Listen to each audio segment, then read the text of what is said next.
Welcome to our weekly discussion of all things current in California politics. I'm Walt Gray. Joining us this week, Steve Swatt, longtime political analyst, including election coverage for ABC 10. Steve, always good to have you here. So we keep talking about Kamala Harris and possibly she running for governor in 2 years. Would she be able, do you think she'd run for governor? And if she does, would that rule out a run for president in 2028? Not necessarily, but it would be complicated and it would be difficult. First of all, if she ran for governor, and that would probably be her easiest path to stay in electoral politics. If she ran for governor, she would immediately be probably the front runner. Early polling is very favorable to her. And at that time, many of the Democratic candidates who have either announced or plan to announce might drop out of the race. So she can clear the field. The problem is if she still wants to be president of the United States and run in 2028, then she has to tell the voters, yeah, I'm running for governor, but hopefully I'll only be here for 2 years. And that could hurt her politically. So that's a potential problem. Yeah. And her run for president in 2020 and 2024 understatably did not go well. So I don't know why a run for 2028 might still being discussed. But she might, if she still wants to become president one day, there's another alternative. She could run for governor in California in 2 years, serve out one term, and then play the long game and hope that 2032 is her year. Wow. Okay. The state of California with insurance and towns and cities in higher elevation that have been really struggling to get insurance. What's going to happen with the insurance crisis in California? Well, we have a new deal in California. We're going to find out in a couple of weeks if it works over a period of time.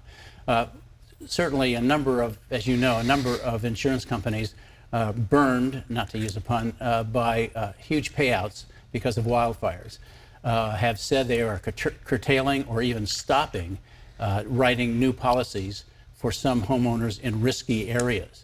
Now we have a new deal cut by the insurance commissioner that allows a new formula for these insurance companies to assess their risk. And that formula includes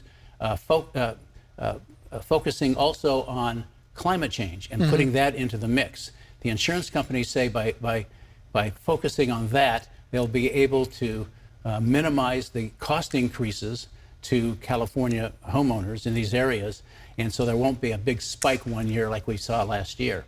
Now, a big major consumer organization believes that there will be big spikes, so we'll have to see if this works in the years ahead, because climate change is not going away and wildfires aren't going away either. So as we get into the early part of January, the governor is going to propose his state budget. What kind of fiscal health are we in right now? We're much better than we were last year and the last 2 years, where we had multi-billion-dollar deficits, and we saw a lot of cost cutting in programs for housing, for example, or health care, for example. We drew down on our rainy day fund.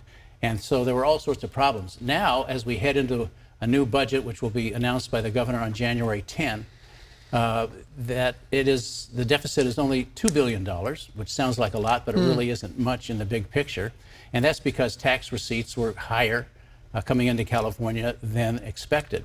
There are some problems on the horizon, however. One is President-elect Trump. He has said that he will not reimburse California for wildfire disaster issues if the governor does not agree to certain capitulations that he wants. That then would be made up by the state of California. That would add, hundreds of millions of dollars certainly to the budget. Well, we'll see how that Newsom and Trump dynamic and relationship plays out. That's going to go a long way with a lot of things. Steve, thank you. And that is going to do it for all things current in California politics.